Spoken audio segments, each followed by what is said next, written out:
দেখতে দেখতে বিশ্বকাপের কোয়ার্টার ফাইনাল পর্ব শেষ হয়ে গেছে এবং আর মাত্র 4টা ম্যাচ বাকি। 104 ম্যাচের মধ্যে 100টা ম্যাচ কমপ্লিট এবং আমরা পেয়ে গেছি সেমিফাইনালে কোন 4টা দল একে অপরের মুখোমুখি হবে বিশ্বকাপ 2026-এর টাইটেলটার জন্য। এবং শেষ রাউন্ড অফ ম্যাচেস যেটা হয়েছে কোয়ার্টার ফাইনাল 3 এবং 4, সেখানেও যথেষ্ট নাটকীয়তা হয়েছে এবং সেই কঠিন যে পরিস্থিতি সেগুলো পার করে ইংল্যান্ড এবং আর্জেন্টিনা তারা সেমিফাইনালে নাম লিখিয়ে ফেলেছে। সেই ফকনার যুদ্ধর কথা সবাই নিশ্চয়ই মনে রাখবে এবং সেই ব্যাপারটা 1986 সেটাকে আবার রিলিভ করার একটা স্কোপ পাবে দুটো দল। 1998-এও দারুণ একটা ম্যাচ তাদের মধ্যে হয়েছিল, অনেক কন্ট্রোভার্সি ছিল সেই ম্যাচে। তো এরকম কিছু সেট আপ নিয়েই আমরা আজকে কথা বলবো ওয়ালটন স্মার্ট ফ্রিজ প্রেজেন্স ড্রিবলিংয়ের আজকের আয়োজনে। আপনাদের সঙ্গে রয়েছে আমি যথারীতি আহমেদ বিন পারভেজ এবং আজকে এমন একজন স্পেশাল গেস্টকে সাথে পেয়েছি যিনি মূলত বাংলাদেশের ফুটবল নিয়ে কনসার্ন। তার দল একটাই, বাংলাদেশ, এবং তারপর হয়তো অন্যান্য কিছু টিম নিয়ে তার আগ্রহ থাকতে পারে, সেই বিষয় নিয়ে ইন ডিটেলস আলোচনা করব। আরিফিন জিশান, ওয়েলকাম করছি আপনাকে শোতে। এবং আপনি তো মূলত আপনার কাজ যেটা আমরা দেখছি আপনার পেজের মাধ্যমে, Bangladesh football walking around the dreams, সেখানে পুরোপুরিভাবে বাংলাদেশ ফুটবল ওরিয়েন্টেড কাজ আপনারা করেন এবং সেদিকে আপনাদের ইন্টারেস্ট, যেটা আসলে খুবই রিফ্রেশিং। কারণ বাংলাদেশের ফুটবলের এমন একটা পরিস্থিতি তৈরি হচ্ছিল বা এমন একটা পর্যায়ে তারা যাচ্ছিল যে আমরাও নিজেরা খুব একটা বেশি আশা করছিলাম না। দিন শেষে আমরা কোনো না কোনো অন্য টিমের ফ্ল্যাগ আঁকড়ে ধরে তাদেরকেই সাপোর্ট দিয়ে আমাদের জীবনযাপন করছি, বাট দিন শেষে আমাদের টিম আছে, আমাদের টিম কতটুকু ইমপ্রুভ করতে পারে, কোথায় গিয়ে আমরা ইমপ্রুভ করতে পারি, সেই বিষয়গুলো নিয়ে এখন চর্চা হচ্ছে, আলোচনা হচ্ছে, একটা হাইপ তৈরি হয়েছে। তো সেখানেও আপনাদের একটা দারুণ কন্ট্রিবিউশন আছে, সেটার জন্য অবশ্যই ধন্যবাদ জানাই। তো আরিফিন ভাই, এই ওয়ার্ল্ড কাপটা আপনি কিভাবে এনজয় করছেন সো ফার, আর আপনার টিম কোনটা, ফেভারিট টিম, সেটাও জেনে নিই শুরুতে। আচ্ছা, না অবশ্যই বিশ্বকাপ তো বিশ্বকাপ। আসলে মানে বাংলাদেশ ফুটবলের কথা বলেন বা যাই বলেন, আপনি তো এন্টারটেইনমেন্টে মানুষকে আটকে রাখতে পারবেন না। যেটা কোয়ালিটি মানে আসে, যেটাতে কোয়ালিটি আছে মানুষ সেটাই দেখবে, এনজয় করবে, স্বাভাবিক। তো আমিও ব্যতিক্রম না। হ্যাঁ, আমি বাংলাদেশ ফুটবলে বেশি সময় দিই, তার মানে না যে আমি কোয়ালিটি যেটা বলে যে এন্টারটেইনমেন্ট আমি মিস করবো, অবশ্যই না। খুবই মানে খুব ভালো উপভোগ করছি, কোনো সন্দেহ নাই। দুর্দান্ত ওয়ার্ল্ড কাপ অতিবাহিত হচ্ছে। 48 দলের ফরম্যাট, অনেক কিছু চেঞ্জ হয়েছে, তো এটা একটা ব্যাপার। আর আমার ফেভারিট দল আসলে ব্রাজিল। আচ্ছা, ব্রাজিল বাদ পড়ে গেছে। আপনি যখন দেখলেন যে ব্রাজিলের হেড কোচ অ্যানচেলটি তিনি দলটাকে নিয়ে ওয়ার্ল্ড কাপে আসছেন, কীরকম এক্সাইটমেন্ট কাজ করছিল? এবং সেই সাথে যখন স্কোয়াড অ্যানাউন্সমেন্টটা নিয়ে আমরা যেটা দেখলাম যে অন্যান্য অনেক দলের স্কোয়াড অ্যানাউন্সমেন্ট নিয়ে যতটা না আলোচনা হয়েছে, ব্রাজিলের স্কোয়াড অ্যানাউন্সমেন্ট নিয়ে কিন্তু অন্যরকম একটা আলোড়ন আমরা দেখেছি। ইভেন তারাও কিন্তু একটা মেগা গালা ইভেন্ট করে তারপরে কিন্তু স্কোয়াডটা ঘোষণা করেছিল এবং অনেকটুকু আলো আসলে নেইমারের ওপর ছিল যে তিনি থাকছেন কি থাকছেন না, সেই বিষয়গুলো ছিল। সো আপনি ওই ফেজটুকুর সময় আসলে আপনার অনুভূতিটা কেমন ছিল যখন স্কোয়াড ঘোষণা হবে বা হচ্ছে? আচ্ছা, তো হ্যাঁ, প্রথমত অ্যানচেলত্তি অবশ্যই, মানে এটা ব্রাজিলের ইতিহাসে প্রথমবার হলো যে তাদের জাতীয় দলে কোনো বিদেশি কোচ নিয়োগ দেওয়া হলো, এবং সেটা অ্যানচেলত্তি, অনেক বড় নাম। এবং আমরা যদি অ্যানচেলত্তির মানে যদি তার ক্যারিয়ারের দিকে, কোচিং ক্যারিয়ারের দিকে তাকাই এবং যারা তাকে চেনে, তারা অনেকটাই আমরা নিশ্চিত ছিলাম যে নেইমার ডাক পাচ্ছে। কারণ অ্যানচেলত্তি তার ট্যাকটিক্যাল যে বিষয়গুলো, এটার চাইতে অনেক বেশি হচ্ছে ম্যান ম্যানেজমেন্টে অনেক বেশি পারদর্শী, এবং একটি স্কোয়াড অনেক বড় হয় 26 জনের। এবং আপনি যে নামগুলো, মেসি বলেন, রোনালদো, নেইমার, এই নামগুলো আপনি এড়িয়ে গিয়ে থাকতে পারবেন না। আপনার সেভাবে মানে তার যে পেডিগ্রি অ্যানচেলত্তির অ্যাজ এ কোচ, এবং তো স্বাভাবিক সে একটা সম্মান সে টানে প্লেয়ারদের থেকে। তো এবং তার সেই ক্ষমতাটা আছে, নেইমারের মতো খেলোয়াড়কে তাকে হচ্ছে মানে সেরকম গেম টাইমটা তার নিজের মতো করে তাকে দেওয়া, এবং সেখানে নেইমারে মেনে না। তো সবকিছু মিলিয়ে তার ওই ক্যালিবারটা ছিল, কোনো সন্দেহ নেই অ্যানচেলত্তির। এবং নেইমার অবশ্যই, এটা আমরা অনেকটাই নিশ্চিন্ত ছিলাম। অনেকে জিজ্ঞেস করছিল যে থাকবে কি থাকবে না। আমি বলেছি, এভাবেই বলেছি এই সূত্রে, যে হ্যাঁ, নেইমার থাকবে। তো এটা খুব একটা আশ্চর্য হয়নি যারা আমরা অ্যানচেলত্তির দিকে ফলো করেছি। সো নেইমারকে যেভাবে ঠিক আপনি বললেন যে অ্যানচেলটি ব্যবহার করার রাইট রাখেন, তিনি তো বোধহয় সেভাবেই ব্যবহার করেছেন, তাই না, পুরো ওয়ার্ল্ড কাপ জুড়ে? হ্যাঁ, আমার মনে হয় আসলে খুব বেশি কিছু, এর চেয়ে বেশি কিছু করার হয়তো ছিল না খুব সম্ভবত। কারণ নেইমারের দুই পায়ের অবস্থাই খুব খারাপ, এবং এখানে আসলে যেটা হলো যে আমরা দেখলাম যে স্কটল্যান্ডের সাথে একটা মোটামুটি গেম টাইম পেলো, জাপানের সাথে শেষ মুহূর্ত পর্যন্ত দেখেছে, এবং ঠিক আছে রেগুলেশন টাইমে জিতে এসেছে। এবং এমনকি নরওয়ে ম্যাচটা যে এখানে কিন্তু নেইমার যখন নেমেছে তখনও কিন্তু ডেডলক ছিল এবং ব্রাজিল অলরেডি 2-3টা ভালো সুযোগ মিস করেছিল, স্পেশালি এনরিক। খুব বেশি কিছু করার ছিল না, কিন্তু স্কোয়াডে যে ডেপথ ছিল বা যে অবস্থা ছিল, নেইমারকে জাস্ট এই সেকেন্ড হাফের যে হাইড্রেশন ব্রেকে নামিয়ে দিয়েছিল। আসলে এর চেয়ে বেশি কিছু করার ছিল না। এটা আসলে ব্রাজিলের মধ্যে ওই বিষয়টা ছিল না হয়তো, যে আসলে আর 2002 সালের পর আমরা মানে ব্রাজিল হচ্ছে কোনো ইউরোপিয়ান মিড রেঞ্জ টিমকে হারাতে পারেনি নকআউটে। তো এটা আসলে আনফরচুনেট। অনেকটা ধারণা করছিলাম কিছু খারাপ হতে পারে, হয়ে গেল। ওয়েল, দেখা যাক। ব্রাজিলের টিমটা নিয়ে অনেকে অবশ্য আশা দেখছেন, কারণ মোটামুটি একটা জেনারেশন শেষ হচ্ছে। এই টিমটার গড় বয়সই ছিল 30-এর কাছাকাছি, যেটা নিয়ে আসলে অনেক সমালোচনাও হয়েছে যে অ্যানচেলোটি অভিজ্ঞতাকে দাম দিয়েছেন, তবে তিনিও হয়তো ধরেছেন যে এটা একটা এরার শেষ এবং তারপর থেকে নতুন করে একবারে টিমটাকে কনস্ট্রাক্ট করতে হবে পরবর্তী ফেজগুলোর জন্য, হয়তো কোপা এবং তারপরের ওয়ার্ল্ড কাপকে টার্গেট তিনি করবেন। বেশ কিছু ইন্টারেস্টিং নতুন প্লেয়াররাও তো ব্রেক পেয়েছেন। আমরা যদি রায়ানের কথা বলি, তিনি তো ভালো পারফর্ম করেছেন। যার জায়গাটা নিতে হচ্ছে রাফিনিয়া, আনফরচুনেটলি ইনজুরির কারণে বাদ পড়ার পর রায়ান খুব ভালো একটা পারফরমেন্স দিয়েছেন। এনরিকের মধ্যে অনেকেই কিছুটা আশার আলো দেখছেন। তো এই বিষয়গুলোকে আপনি আসলে কিভাবে দেখেন, যে এই নতুন ব্রিড অফ প্লেয়ার্স যারা কিছু আসছেন, নতুন প্লেয়ার, ইয়াং প্লেয়ার্স, তারা কি পরবর্তীতে নিজেদের আরো প্রতিষ্ঠিত করতে পারবেন কিনা? ভিনি তো নিজেও বেশ ইয়াং এই মুহূর্তে। সত্যি বলতে মানে আসলে লাতিন দলগুলোর যে বিশেষত্বটা, আসলে তারা ইউরোপিয়ান যে অর্গানাইজড ফুটবলটা বা একটা ফিজিক্যাল ফুটবল, এটার এগেনস্টে অ্যাকচুয়ালি তারা একটা ফ্রি রোলে একটা কোনো প্লে মেকার নাম্বার 10 রোল বা এরকম কিছু একজন রাখে ক্রিয়েটিভ, যারা হচ্ছে সেই অর্গানাইজড স্ট্রাকচারটা বা ফিজিক্যালিটিটা ব্রেক করতে পারে। তো এটা কিন্তু যেটা এখন আর্জেন্টিনার আছে অবশ্যই মেসি। ব্রাজিলের নেইমার ছিল, খুবই খুবই বড় ক্যালিবার ছিল, পটেনশিয়াল ছিল, বেশ কিছু বিতর্ক আছে, ওগুলোতে না যায়। আনফরচুনেটলি ইনজুরির বিষয়টাই আসলে এখানে বড় করে দেখার বিষয়। 2014 পর আসলে নেইমার সময়ের সাথে আসলে তার ডাউনগ্রেড হয়েছে আনফরচুনেটলি। তো এখন এখানেই বিষয়টা যে আসলে ব্রাজিল যেটা কাফু বলে, সাবেক ব্রাজিলিয়ান ফুটবলার, বিশ্বকাপজয়ী কাফু, তিনি যেটা বলেন যে আসলে মানে ব্রাজিল, স্পেশালি উনি প্রিমিয়ার লিগের রেফারেন্স দেন, যে এখানে ব্রাজিলিয়ান খেলোয়াড়দের খেলতে যাওয়া উচিত না, তারা সেই ফ্ল্যাটটা হারিয়ে ফেলে বা যে ইন্ডিভিজুয়াল যে কোয়ালিটিটা থাকে বা যে সিঙ্গেল হ্যান্ডেডলি যে টেক অন করার বিষয়টা। তো আমি যেটা মনে করছি যে শুধু ব্রাজিল না, আসলে আমি যদি পুরো লাতিন আমেরিকার ফুটবলের কথাই বলি, আমি মনে করি সামনে খুব একটা ভালো সময় আসতেছে না। কারণ আর্জেন্টিনা মেসিকে হারাতে যাচ্ছে। আমি জানি না মেসি যেরকম ইন্টেলিজেন্টলি খেলছে, নিজের স্কিল সেট যেভাবে ইউজ করতেছে বা পুরো টিম তাকে যেভাবে ব্যাক করতেছে কোচ সহ, সে হয়তো সে আরেকটা বিশ্বকাপ খেলার চিন্তা করতে পারে এবং নেক্সট বিশ্বকাপটাও কিন্তু কিছু ম্যাচ হয়তো ইয়াতে হওয়ার চিন্তা ভাবনা আছে, আপনার উরুগুয়ে, আর্জেন্টিনা, এইসব জায়গায়। তো হয়তো নেক্সট 4 বছরে একটু বোঝা যাবে। আসলে এই মুহূর্তে মন্তব্য করা কঠিন। যদি মন্তব্য করতেই হয়, আমি বলবো যে খুব বেশি আশা দেখছি না। আমি মনে করছি Latin America football as a whole একটা খুব বাজে একটা ট্রানজিশন ফেজে ঢুকে যাচ্ছে। কিছু নাম উঠে আসতেছে, বাট এগুলো এখনো খুবই তরুণ, এখনো সেভাবে টেস্টেড হয়নি। তো দেখার বিষয় আসলে সামনে কি হয়। আসলে লেটস সি।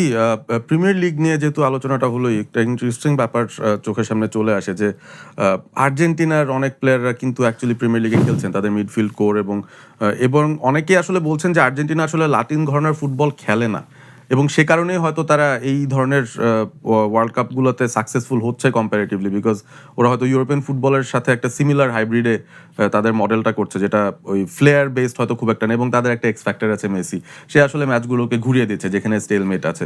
সো খুবই ইন্টারেস্টিং একটা ট্রানজিশন, আমরা ওভাবেও চিন্তা করতে পারি। কারণ কোয়ার্টার ফাইনাল যখন আসলো, আমরা দেখলাম 6টা ইউরোপিয়ান টিম, একটা আফ্রিকান টিম, একটা হচ্ছে ল্যাটিন টিম। সো বোঝাই যাচ্ছে যে পাওয়ারটা আসলে কোন জায়গায় এক্সিস্ট করছে এই মুহূর্তে, বা জেতার পোটেনশিয়াল কোন কন্টিনেন্ট থেকে বেশি আসছে। আমরা আসলে গতকালের দুটো ম্যাচ নিয়ে একটু ডিটেলসে যাব, বাট তার আগে একটা বিষয় না জিজ্ঞেস করলেই নয়। আপনি যেহেতু আসলে বাংলাদেশের এই ফুটবল ট্রান্সফরমেশনের যেই বড় ধাপটা, যেটার পর আসলে বাংলাদেশের ফুটবলটায় নতুন করে একটা রেনেসান্স তৈরি হচ্ছে, দ্য অরিজিন ফুটবলার্স যারা আসলে আসা শুরু করেছেন, হামজা থেকে শুরু করে সমিত সোম, আপনার ডিরেক্ট ইনভলভমেন্ট এই জায়গাগুলোতে ছিল। তো এই যে 48 দলের টুর্নামেন্টে you look at teams like Cape Verde, you look at teams like Congo, population ছোট, কুরাসাও ইভেন, তাদেরও কিন্তু দেখা যাচ্ছে যে most of the players if not all are origin players. কেউই তাদের লিগে, ঘরোয়া লিগেও খেলছেন না, কেউ ওই তাদের একাডেমি থেকে গ্রুমড আপ না, সবাই কিন্তু বাইরেরই খেলছেন। তাদেরকে বেসিক্যালি আনার ব্যবস্থা করেছে তাদের ফেডারেশন, এবং তাদেরকে ক্যাম্প করানোর মাধ্যমে তৈরি করে তারপরে টিম পাঠানো হয়েছে, এবং খুব কুইকলি তারা ট্রান্সফর্ম করে কিন্তু এই লেভেলে চলে আসতে পেরেছে। সো এই যে ব্যাপারটা, এটা নিয়ে অনেক ডিবেটও হয় যে is this the right process. আপনার আসলে মন্তব্যটা কি এই জায়গাটার মধ্যে, যে বাংলাদেশের মতো দেশের জন্য what should be a better process? আমরা যদি অ্যাক্সেলারেট করতে চাই, ধরেন ওয়ার্ল্ড কাপের মতো বড় মঞ্চে যেতে চাই, সেই অ্যাক্সেলারেশনটা যদি করতে চাই, তাহলে কোন প্রসেসটা বেটার আপনার কাছে মনে হয়? তো আপনি যে নামগুলো নিলেন খুব ইন্টারেস্টিং নাম। কুরাসাও, যেমন কুরাসাওতে হচ্ছে 26 জনের স্কোয়াডে মাত্র একজন হোমগ্রোন। কেপ ভার্দেতে হচ্ছে 26 জনই ওভারসিজ ফুটবলে খেলে, এদের মধ্যে হচ্ছে 13 বা 14 জন হচ্ছে হোমগ্রোন, বাট সবাই বাইরের ফরেন লিগে লিগগুলোতে খেলে। এবং আপনি ডিআর কঙ্গোর কথা বলছেন, ওখানে কিন্তু নাইজেরিয়া কিন্তু তাদের এগেনস্টে কমপ্লেন করেছিল ফিফায় যে তাদের লিগ্যাল পাসপোর্ট নেই। তো ডিআর কঙ্গো যেভাবে এক্সপ্লেনেশন দিল সেটা ফিফা রেগুলেশন অনুযায়ী যায়, ফিফা এটা অ্যাকসেপ্ট করেছে। সেটা হচ্ছে যে তারা হচ্ছে মিশন বা স্পোর্টস পাসপোর্ট দিয়েছে তাদের প্লেয়ারদেরকে, এটা লিগ্যাল পাসপোর্ট না, যেটা আমরা আইনত বহন করি। এটা হচ্ছে সাময়িক সময়ের জন্য মিশন বা স্পোর্টস পাসপোর্ট, যেটার আন্ডারে আপনার যেমন ভিসাকা, যে হামজা চৌধুরীর টিমমেট ছিল ইংল্যান্ড আন্ডার 21-এ, এবং কোইন্সিডেন্টালি এবার ইংল্যান্ডের এগেনস্টেই খেললো সে। তো এই প্লেয়াররা খেলছে এই সাময়িক পাসপোর্ট অধীনে, যেটা হচ্ছে সুরিনাম অ্যাপ্লাই করেছে, তারা ওয়ার্ল্ড কাপে যদি কোয়ালিফাই করেনি, তো তারা এটা। তো এখন বিষয়টা হচ্ছে কি, আমরা যে ডিবেটে যাই যে দেশি নাকি প্রবাসী নাকি ন্যাচারালাইজড, একদম যেমন এলিটা কিংসলি যে ন্যাচারালাইজড, সে দেশি বা প্রবাসীও না, সে ন্যাচারালাইজড, সে নাইজেরিয়ান ব্লাড, একদম সে তার বাঙালি ব্লাড নেই। একটা বিষয় কি যে আসলে এখানে দেশি বিদেশি ন্যাচারালাইজ বিষয়টা না। আমরা যদি এটা হচ্ছে টোটালি আপনি কতটা কম্পিটিশন ক্রিয়েট করতে পারছেন সিস্টেমে। আমরা যদি বিশ্বকাপের 48টা দলের দিকে তাকাই, এখানে আপনি 5টা ক্যাটাগরির টিম পাবেন। একটা ক্যাটাগরি হচ্ছে যে আপনার যারা হচ্ছে মাইগ্রেন্ট প্লেয়ার দ্বারা ব্লেসড, অস্ট্রেলিয়া ওদের 10 জন আছে মাইগ্রেন্ট, বা 10 জনের বেশি সম্ভবত। নিউজিল্যান্ড 15-16 জন, কানাডা 6 জন। তো মাইগ্রেন্ট, তো আপনি যখন বাইরে থেকে মানুষ আসে, তার একটা কম্পিটিটিভ মেন্টালিটি নিয়ে আসে। তো একইভাবে আমরা যদি তাকাই, যদি আমরা সৌদি আরব এবং কাতারের দিকে তাকাই, সৌদি আরব হচ্ছে ওদের লিগে হচ্ছে 10 জন বিদেশি সাইন করানো যায়, এবং একাদশে যেমন গত ফিফা ক্লাব ওয়ার্ল্ড কাপের যে রাউন্ড অফ 16-এ তারা ম্যানচেস্টার সিটিকে হারিয়েছিল, আল হিলাল সৌদি ক্লাব, ওদের একাদশে কিন্তু 8 জন বিদেশি ছিল। রাইট, আচ্ছা। তারপর দেখি আমরা কাতারের দিকে, তাদের আছে ন্যাচারালাইজ 10 জন, এবং তাদের লিগে বিদেশি কোটাও 10 জনের ক্লাব প্রতি। আমরা যদি তাকাই, এবং এখানে আরেকটা ক্যাটাগরি আছে যারা হচ্ছে লিগে উল্লেখযোগ্য সংখ্যক বিদেশি খেলায়, এবং পাশাপাশি হচ্ছে তাদের হোমগ্রোন প্লেয়াররা যতজন সম্ভব বাইরের লিগগুলোতে খেলে কম্পিটিটিভলি। যেমন হচ্ছে জাপান আছে, জাপানে হচ্ছে স্কোয়াডে বিদেশি সাইন করানো যায় 5-6 জন, কিন্তু আসিয়ানের জন্য আবার তাদের আনলিমিটেড কোটা আছে। আচ্ছা। সাউথ কোরিয়াতে বিদেশি সাইন করানো যায় আনলিমিটেড, খেলানো যায় 5-6 জন।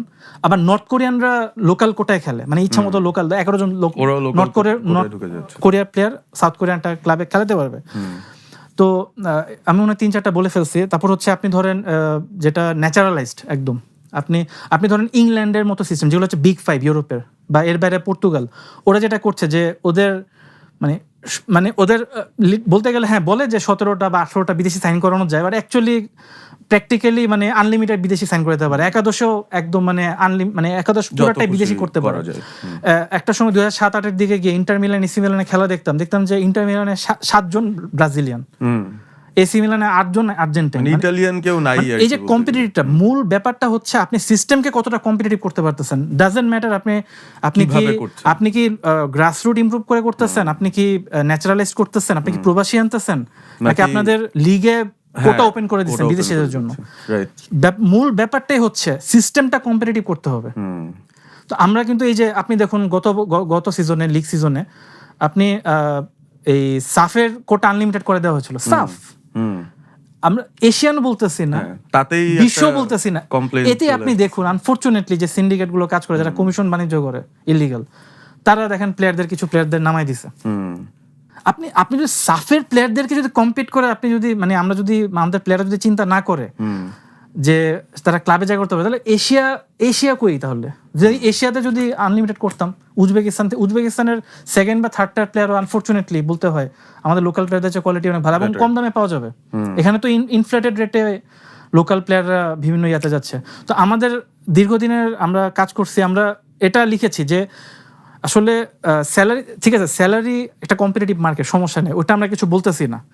একজন 1 কোটি 2 কোটি নেক পার সিজন, সমস্যা নেই, কিন্তু একটা লোয়েস্ট স্যালারি ক্যাপ নেওয়া উচিত। অনেক প্লেয়ার আছে পেটে ভাতে খেলে, একটা মানবেতর ভাবে, এটা মানে অমানবিক, এটা এইভাবে একটা লোয়েস্ট স্যালারি ক্যাপ রাখুক। যেমন ক্রিকেট একটা সময় ছিল, একটা সময় দেখতাম যে 80,000 টাকা লোয়েস্ট স্যালারি ক্যাপ, যখন আপনার বিসিএল ক্রিকেট, এটাও আর 20 বছর আগের কথা। তখন এখন আমি জানি না আসলে, অতটা ক্রিকেটে অতটা আমি অ্যালাইন না।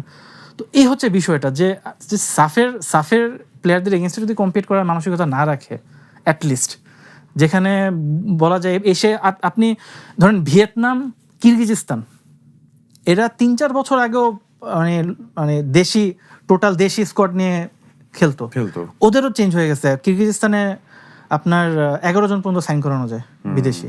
ভিয়েতনামে ন্যাচারালাইজড আপনার প্রবাসী সহ 8-9 জন সাইন করানো যায়। এমনকি ভুটানে হচ্ছে আপনি 14 জন পর্যন্ত বিদেশি সাইন করানো যায়, যাদের মধ্যে 5 জন বা 6 জন হতে হবে সাফ থেকে। ভুটানের মতো লিগে ওরা কি কম বোঝে আমাদের চাইতে? ওরা তো আমাদের লেভেলও আসতে পারেনি, মানে হ্যাঁ আমাদের সাথে কম্পিট করে হারাইছে, বাট একটা মানে ওভাবে আসতে পারেনি। এমনকি লাওসের লিগে 8 জন সাইন করানো যায়। ফিলিপাইন টোটালি প্রবাসী নির্ভর, ওদের ডোমেস্টিক প্লেয়ারদের অবস্থা খুবই খারাপ, আগের মতো খুব খারাপ অবস্থা। ওদের ডোমেস্টিক লিগেও 8 জন মানে বিদেশি সাইন করানো যায় ক্লাব প্রতি। ওরা কি কম বুঝে? তাহলে এই হচ্ছে অবস্থা। আপনার সিস্টেমটাকে কম্পিটিটিভ করতে হবে, যেভাবেই করেন তাহলে আপনি কম্পিটিটিভ প্লেয়ার পাবেন। ওয়েল, এই জায়গা থেকে ধরেন অনেকেই অনেক ধরনের স্পেকুলেশন দিচ্ছে আর কি, যে ওয়ার্ল্ড কাপটায় বাংলাদেশ কবে নাগাদ যেতে পারে বা কত জলদি সেই দিকে যাওয়া সম্ভব। তো আপনি তো বলছেন যে লিগ কম্পিটিটিভ করার যে বিষয় বা ওই সংক্রান্ত যেই পলিসিগুলো আছে সেই জায়গায় কোনো পরিবর্তন বা কিছু আনা যায় কিনা বা সেটা অ্যাকসেপ্ট করে কিনা সবাই। বিসাইডস দ্যাট, ধরেন বাংলাদেশের মেয়েদের ফুটবলের দিকে যদি তাকাই, they are following a very totally different process. মানে জাস্ট পুরাটা দায়িত্বই সাপোজ বাফুফে নিচ্ছে, তাদেরকে বছর ভিত্তিক ক্যাম্প করাচ্ছে, ওইটার ভিতর থেকেই দের nurturing them and helping them out. তো তারা এশিয়ার বেস্ট 12টা টিমের মধ্যে ঢুকেও গেছে, তারা এশিয়ান কাপ খেললো 2 লেভেলে, আন্ডার-20 এবং ন্যাশনাল টিম লেভেল। সো এই সিমিলার ধরনের কিছু কি মেন্স ফুটবলের জন্য চিন্তা করা যায় কিনা, but maybe from a different angle. যেমন হামজা আসছে, সমিত আসছে, there are other players playing in different areas যারা হয়তো বাংলাদেশের জন্য খেলতে interested. The Sullivan brothers are there, অনেক কিছুই আমরা জানি, যে ফারহান আলী ওয়াহিদ তিনিও কমিট করছেন এরকম শুনছি। সো সামহাও যদি একটা 15 সদস্যের একটা টিম বানানো যায়, যারা সবাই হয়তো বাইরের লিগেই খেলছেন, শুধুমাত্র বাংলাদেশের কম্পিটিশনগুলোর জন্য দেল অ্যাসেম্বল অ্যান্ড প্লে, তাইলে কি আমাদের নেক্সট লেভেলে যাওয়ার পসিবিলিটি কুইকার হয়? আপনার কি মনে হয়? আচ্ছা, এটা হচ্ছে আসলে মানে এখানে একটা আপনার খুব সিগনিফিক্যান্ট একটা ডিফারেন্স আসলে পুরুষ আর নারী ফুটবল এখনো স্পেশালি এশিয়াতে খুবই প্রিম্যাচুর একটা লেভেলে আছে। আপনি যদি জাপানের দিকে তাকান, যারা ওয়ার্ল্ড কাপ চ্যাম্পিয়ন হয়েছিল 2011 সালে ওয়ার্ল্ড কাপে, এবং খুবই টপ একটা দল ওয়ার্ল্ডে, ওদের যে নারী লিগ হয় টপ টায়ার, ওখানে ম্যাচ সংখ্যা কিন্তু বাংলাদেশের পুরুষ ফুটবল লিগের ম্যাচ সংখ্যা সমান। আচ্ছা। যেখানে কিন্তু পুরুষ ফুটবল লিগ টপ লিগ গুলোতে অন্তত 38টা ম্যাচ হচ্ছে, কিছু কিছু জায়গায় আরো বেশি হয়, এবং কি চ্যাম্পিয়নশিপ বা লিগ 1 লিগ 2 46টার মতো ম্যাচ হয়। তো বিষয়টা হচ্ছে যে নারী ফুটবল টোটাল একটা প্রিম্যাচুর একটা অবস্থায় আছে, এবং এখানে মানে এখন অনেক কিছু মানে আসলে মানে নতুনভাবে আমরা ডিসকভার করতে পারছি। তো বিষয়টা হচ্ছে যে বেশিরভাগ দেশে এশিয়াতে আপনার ওরা কিন্তু খুবই লিমিটেড পুল থেকে কিন্তু প্লেয়ার অ্যাট্রাক্ট করে। আনফরচুনেটলি এরা আপনার এশিয়াতে যে বিগ 5 আছে নারী ফুটবলের, এর বাইরে সেকেন্ড টায়ারে থাইল্যান্ড, ভিয়েতনাম এরা আছে, ফিলিপাইন, উজবেকিস্তান রিসেন্টলি ওখানে স্টেপ আপ করেছে। তো ওদেরকে খুবই লিমিটেড একটা ইয়ার মধ্যে যেতে হয় প্লেয়ার পুল।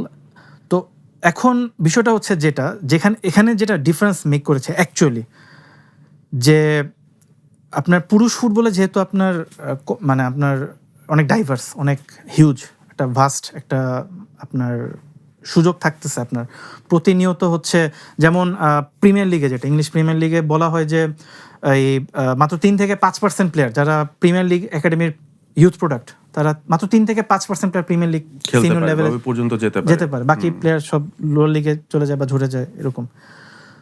তো পুরুষ ফুটবল কিন্তু ওই লেভেলে চলে গেছে এখন, যে আপনার মানে কোনোভাবেই competition-টাই বলার অন্য উপায় নাই যে একজন যেমন আমাদের এই যে কিউবা মিশেল, ইউসুফ আহমেদ, ওরা কিন্তু প্রিমিয়ার লিগ 2-তে খেলেছে, যে আন্ডার 21 প্রিমিয়ার লিগ।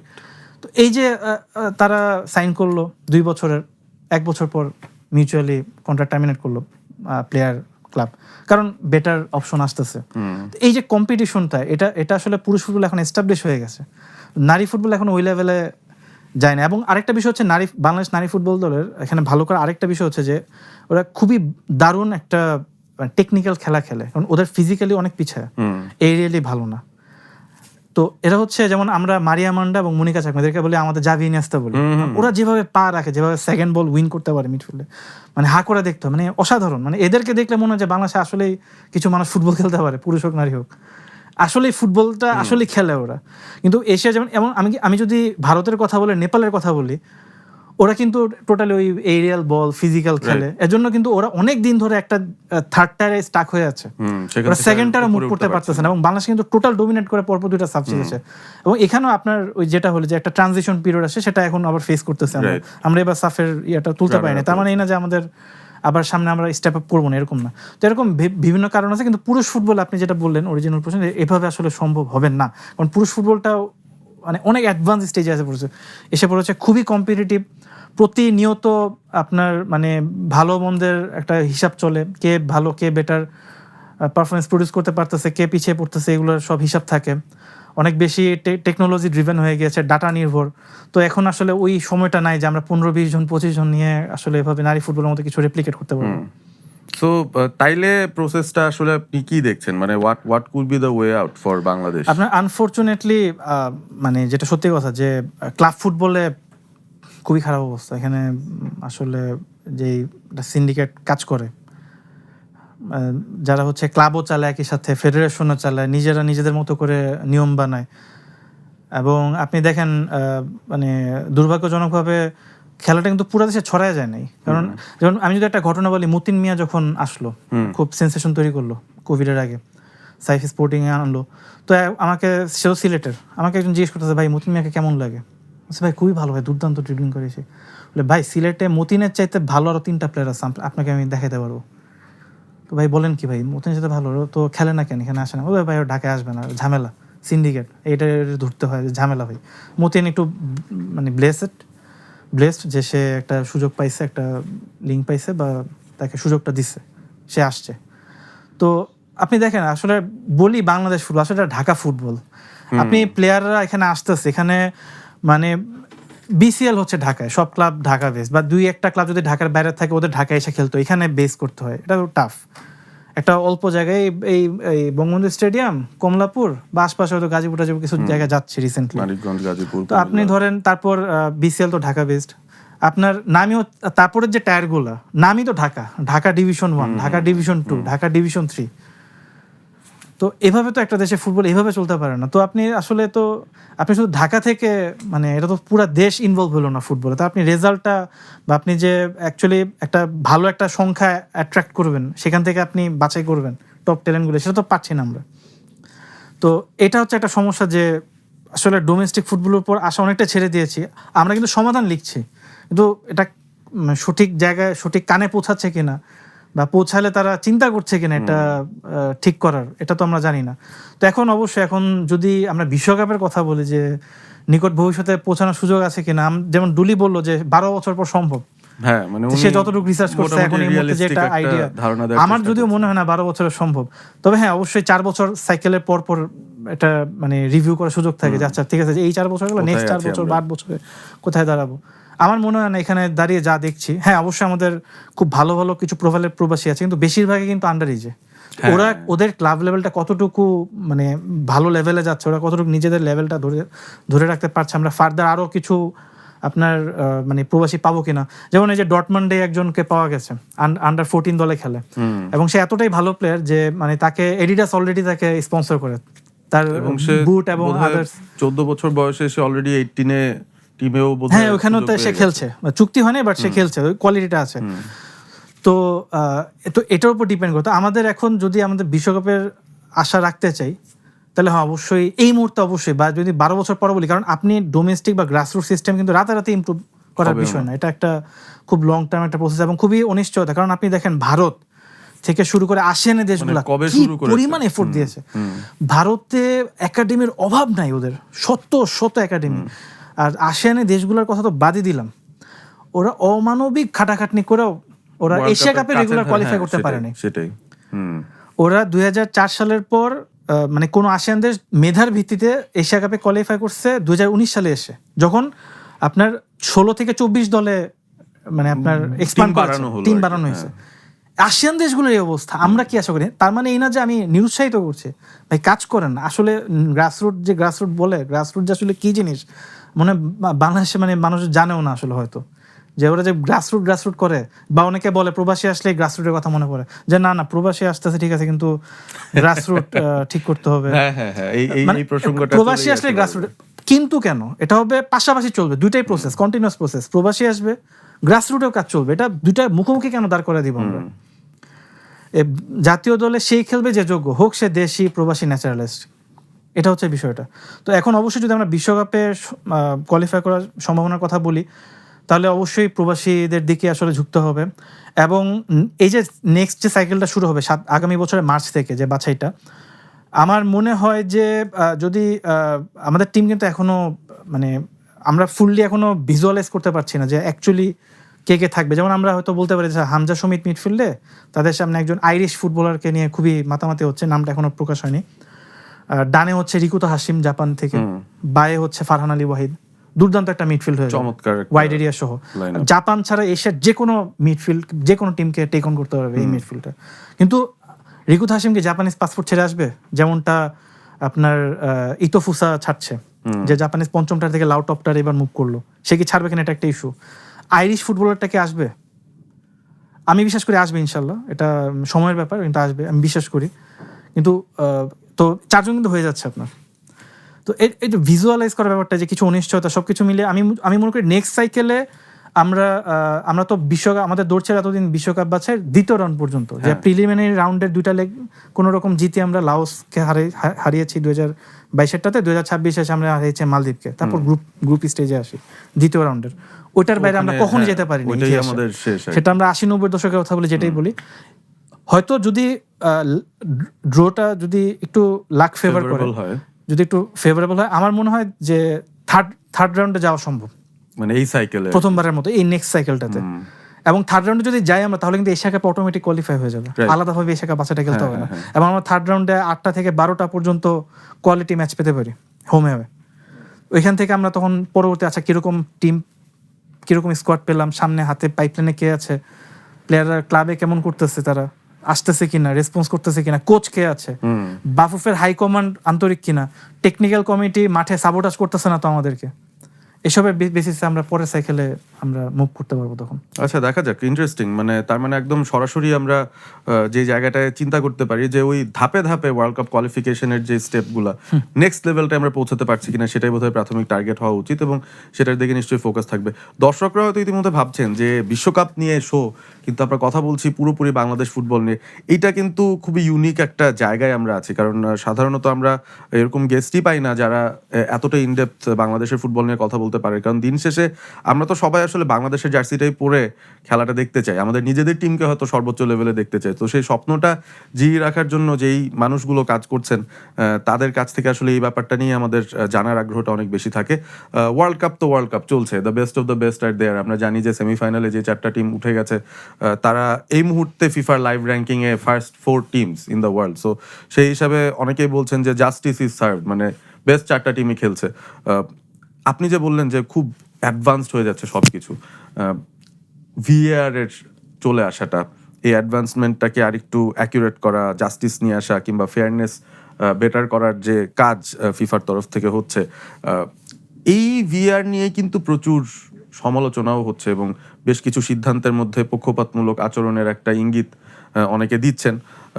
এই জায়গাটায় আপনার আসলে একটু মন্তব্য জানতে চাই, এবং স্পেসিফিক্যালি আমি যদি গতকালের ম্যাচটা বলি, সেখানেও কিন্তু দুটো ম্যাচে দুটো ভিন্ন ভিন্ন ঘটনা ঘটেছে যেখানে কন্ট্রোভার্সি রাইজ হয়েছে। যেমন নরওয়ে ইংল্যান্ড ম্যাচের সময় যেই গোলটা প্রথমে বেলিংহাম দিয়েছেন, সেখানে কিন্তু আসলে নরওয়েজিয়ান গোলকিপারের যে ক্লিয়ারেন্সটা ছিল বা যার কিকটা ছিল, সেটা নাকি অ্যাপারেন্টলি ওই একটা ওয়্যারের মধ্যে গিয়ে লেগেছে, ক্যামেরার কোনো একটা ওয়্যার সেখানে লেগে নাকি পড়েছে।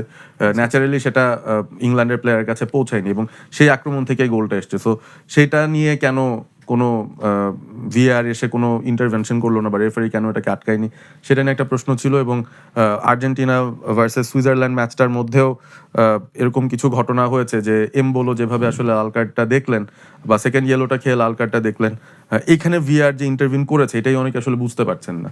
সো আপনার পয়েন্ট অফ ভিউ থেকে স্পেসিফিক্যালি যদি এই দুইটা ইনসিডেন্টই ধরি, কারণ প্রতি ম্যাচেই হচ্ছে, মানে প্রত্যেকটা ম্যাচ ধরে ধরে যেতে গেলে বোধহয় 2 ঘন্টার শোর প্রয়োজন হবে। আপনার ওভারঅল অ্যাসেসমেন্টটা কি রিগার্ডিং দিস টেকনোলজিক্যাল এনহ্যান্সমেন্ট? প্রথমত আমি ভারকে আমি খুবই পজিটিভলি দেখি, কোনো সন্দেহ নেই। এটা এটা উপকারী করেছে সঠিক ডিসিশন নিতে।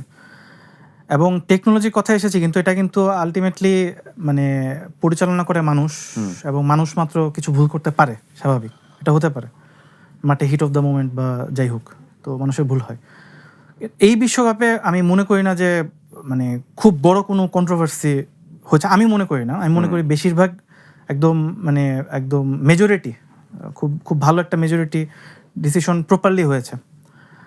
তো আমি যদি এমবোলোর ঘটনাটা বলি, এখানে মূলত যেটা হয়েছে যে এখানে কিন্তু প্রথমত আর্জেন্টাইন যে প্লেয়ারটা ছিল পারেদেস, হ্যাঁ, তো তাকে কিন্তু কার্ড দেখানো হয়েছিল, রাইট। তো ফিফার যে নিয়মটা, যেটা যতটুকু আমার মনে আছে বা আমি যতটুকু ঘেটেছিলাম আগে, যে এটা হচ্ছে এটা যেই রেগুলেশনের আন্ডারে এটা ওভারটার্ন করে ইয়েলো কার্ডটা এমবোলোকে দেখানো হয়েছে, এটা হচ্ছে মিস্টেকেন আইডেন্টিটির একটা রেগুলেশন আছে। যে এখানে একটা ইনসিডেন্ট ঘটলো, তো অ্যাকচুয়ালি যে লায়াবল, এবং এখানে কিন্তু সে একটা মানে ক্লিয়ার একটা ডাইভ ছিল একটা অ্যাঙ্গেল থেকে যেটা দেখা গেছে। তো যেহেতু একটা ইয়েলো কার্ড অলরেডি প্রদান করা হয়ে গেছে এবং একটা মিস্টেকেন আইডেন্টিটি বা একটা মিসজাজ হয়েছিল প্রথম ধাপে, তো যেহেতু ইয়েলো কার্ডটা তো অন দ্য বোর্ড, এটা এক্সিস্ট করতেছে অলরেডি, তো খুব ন্যাচারালি এটা আসলে আনফরচুনেটলি এটা রিভার্স করে এটা, কারণ এটা তো আছে, এটা আপনি সরাতে পারছেন। তার মানে ধরেন যদি পারেদেসকে ইয়েলো না দেখানো হতো, সেই ক্ষেত্রে কি এমবোলোর এই ডাইভটা বোধহয় আড়ালে পড়ে যেতে পারতো, ভিআর তো তখন ইন্টারভিউ হতে করতো না। হ্যাঁ, খুব সম্ভবত যে সেও এটা আসলে দেখতো না। এটা একটু বেশি ডাইভ হয়ে গেছে। খুবই আনফরচুনেট ফর সুইজারল্যান্ড, কারণ তারা কিন্তু সেই ম্যাচটা সেই সময়টা খুবই ভালো পর্যায়ে ছিল এবং মনে হচ্ছিল যে অ্যাকচুয়ালি ম্যাচটা তারাই তাদের পক্ষে নিয়ে যেতে পারে। But this is how it's running. অনেক সময় একটা কাপ জিততে হলে আপনার অনেক ধরনের ভাগ্যের প্রয়োজন হয়। আমাদের ভাগ্য এফোর্ট সবসময় আমাদেরকে অ্যালাইন করে তারপর এগিয়ে যেতে হয়। অনেক কিছু নিয়ে আলোচনা করলাম, অনেক অনেক ধন্যবাদ, অনেক কিছু জানতে পারলাম আপনার কাছ থেকে আজকে। সময় দেওয়ার জন্য ধন্যবাদ জিশান ভাই। আমরা আজকে শোটা শেষ করছি সময় স্বল্পতার কারণে। আরও অনেক আলোচনা ছিল, তবে কথা কন্টিনিউ করা পসিবল না। Walton smart fridge presents dribbling এর আজকের পর্বটা এখানে শেষ করছি এবং আশা করি যে আমরা ফেয়ার অ্যান্ড স্কোয়ার সেমিফাইনালগুলো এনজয় করব এবং খুব বেশি ঝগড়াঝাটিতে যাব না, এনজয়মেন্টের মধ্যে আমরা থাকবো। ভালো থাকবেন সবাই, দেখা হবে না আগামীকাল।